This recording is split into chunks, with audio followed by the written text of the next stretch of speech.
Now that we've learned about the nature and causes of vaccine hesitancy and the role misinformation plays, we can move on to discuss strategies to encourage vaccine uptake. Although some people may be hesitant about vaccinations, there are many strategies we can use to encourage vaccine uptake. However, these strategies may not be as straightforward as you envision. Encouraging vaccination can be challenging. In the study presented here, parents were randomized to view one of 4 messages promoting the MMR vaccine, or to a control group. The first message clearly corrected the misperception that the MMR vaccine causes autism. The second message presented information about the risks of the diseases prevented by the MMR vaccine. The third message featured a dramatic narrative from a parent whose infant almost died from measles. And the fourth message visually demonstrated the effects of these diseases. Now, think for a moment. What do you think the effect of each message was? Well, this study found that none of the messages succeeded in encouraging parents to vaccinate their children. And in fact, the message correcting misperceptions about the vaccine actually decreased intent to vaccinate one's child among those who were initially most hesitant about vaccines. But all hope is not lost. What this study tells us about vaccine communication is that it is nuanced and must be done with care. Fortunately, there is plenty of research documenting effective techniques. The first takeaway is a principle that applies to any type of communication. You must know your audience. Whether you are communicating one-on-one with a patient, client, or friend or family member, or to a large audience, it's critical to know who you are communicating with. This allows you to develop a specific message based on your audience's characteristics. Some things that would be useful to know are what the audience's baseline level of hesitancy is. Someone who is mostly enthusiastic about the vaccine might just need that enthusiasm reinforced, while someone who is more hesitant might need their concerns addressed. You, of course, would want to know what these specific concerns were. Does the vaccine development timeline worry them?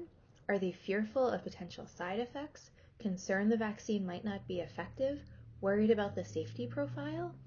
Understanding these concerns allows you specifically to address them. And of course, it is important to be mindful of other factors such as culture, values, and so on.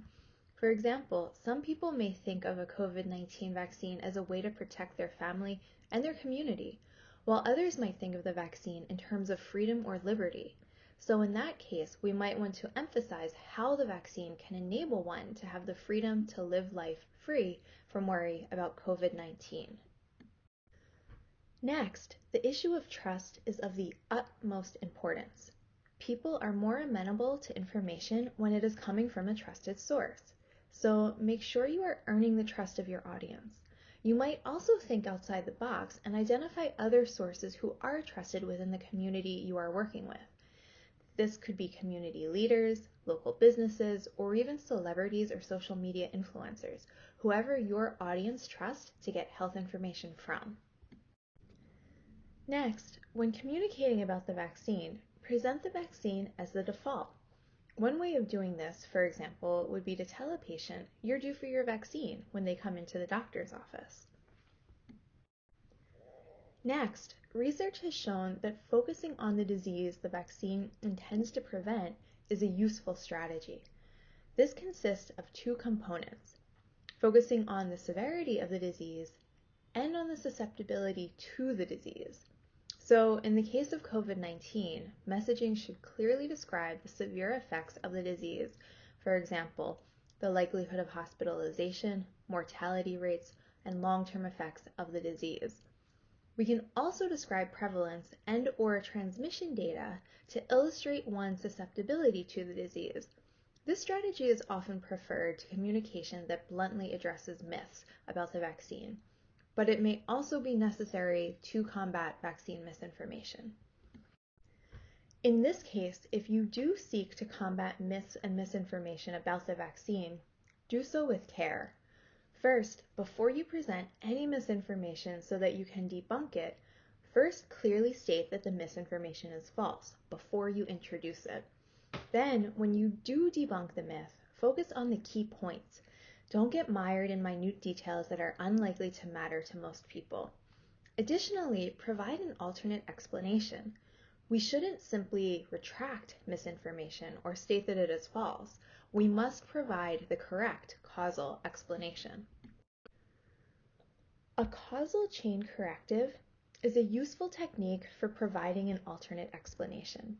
When an individual believes a myth and we then attempt to debunk that myth, we leave behind a gap when the myth is removed.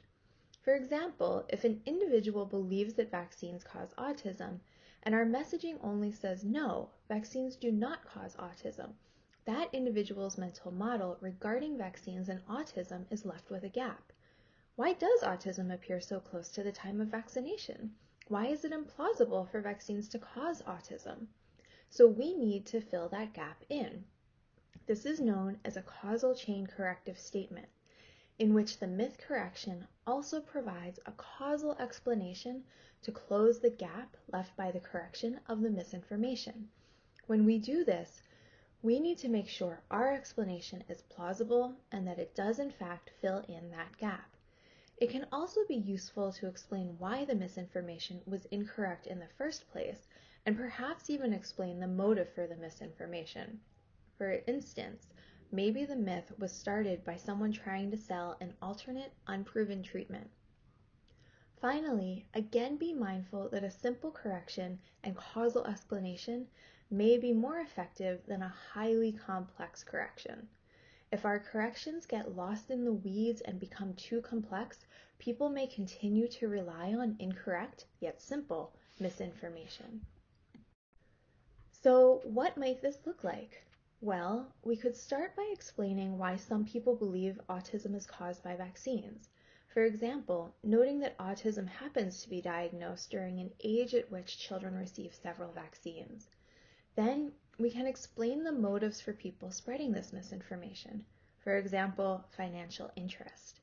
We can then fill in the causal gap by clearly explaining how we know that vaccines do not cause autism and any additional information we know about what the causes of autism might be. It is also important to note that when we correct misinformation or otherwise present information that does not correspond with an individual's values, worldview, and so forth, we may encounter resistance. It doesn't feel good to be told you are wrong. Self-affirmation theory tells us that when we present this type of information, it can be useful to ensure people feel valued and validated. Making a general connection to or reminding people of their personal values and personal strengths can provide a little boost and increase acceptance of corrective information. The final communication strategy we'll go through is a useful supplement to the approaches just discussed, and in fact is rooted in the inoculation metaphor. Much the same way that a vaccine can train the body's defenses to fight a disease by introducing a weakened, attenuated, or altered form of the disease so that the body can easily handle it, inoculation against misinformation involves warning people against misinformation so they can build their defenses against it. In this approach, we first forewarn individuals about the misinformation they are likely to encounter. We then refute the misinformation so that the audience is now prepared with the resources they need to refute the misinformation themselves when they do encounter it. Thus, this boosts the audience's immunity, so to speak, against misinformation. One caveat with this approach, though. The effects of the initial warning and refutation may wear off, so we might want to make sure we continue to warn and refute, much like a booster shot. To conclude, we need to remember that vaccine hesitancy is nothing new and that there is a wide spectrum of attitudes about vaccines. Most people simply want to make sure they are making the best decision for themselves and their families. Misinformation about vaccines certainly does circulate and can influence vaccine hesitancy, but there are many strategies for effective vaccine communication. Remember, researchers have been studying how to best promote vaccine uptake for years and have developed multiple tools that we can use to communicate about the COVID-19 vaccine.